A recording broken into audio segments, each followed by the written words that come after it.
আজ আমি মারা গেলে হয়তো খুব কাঁদবে সবাই। যে আমার শত্রু ছিল সেও আমাকে দেখতে আসবে। বাড়ি ভরা কত মানুষ, কত হইচই থাকবে, কিন্তু আমি আর বলবো না, মা, এত হইচই ভালো লাগতেছে না, বাড়ি থেকে চলে গেলাম, একটু পর ফিরবো।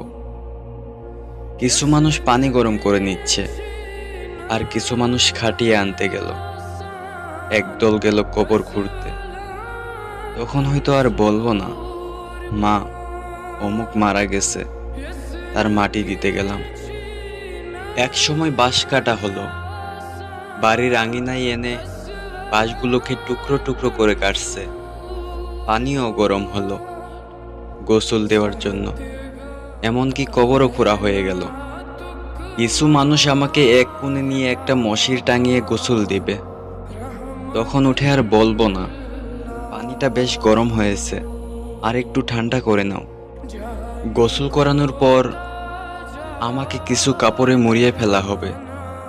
তখন আর বলবো না, মুখের কাপড়টা একটু সরিয়ে দাও, নিঃশ্বাস নিতে খুব কষ্ট হচ্ছে। এক সময় কান্নাকাটি বেশ বেড়ে গেল, কারণ এখন আমাকে মাটি দেওয়ার জন্য নিয়ে যাবে, এমনকি কাঁধেও উঠিয়ে ফেললো। তারপর সেই ঘরটার সামনে দিয়ে আমাকে নিয়ে যাবে, যেই ঘরে আমি কিনা সারা জীবন কাটিয়েছি। এক সময় রাস্তায় আনা হবে, মা জননী পিছে পিছে এসে খুব কাঁদবে, কিন্তু আমি আর বলতে পারবো না, মা, অমুক জায়গায় যাইতাছি, চিন্তা কইরো না, একটু পরেই ফিরবো। অতঃপর সবাইকে বিদায় জানিয়ে কবরস্থানের দিকে যাইতে হবে।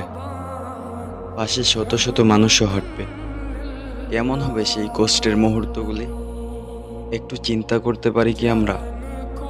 এমন করে তো আমিও অনেকবার আসছিলাম অন্যজনের লাশ নিয়ে, আর সবাই আমাকে নিয়ে যাচ্ছে চিরবিদায়ের দেশে রেখে আসতে।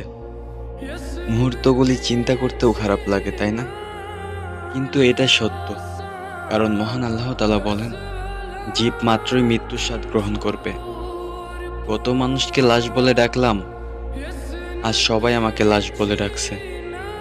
এভাবে কিছুক্ষণ হাঁটার পর আমাকে কবরস্থানের এক পাশে নামাবে, কারণ আমার জন্য সবাই নামাজ পড়বে, মানে জানাজার নামাজ।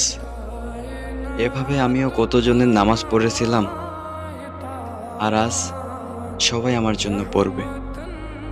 নামাজ পড়া শেষ হবে, আমাকে আবার কাঁধে করে কবরের পাশে আনা হবে।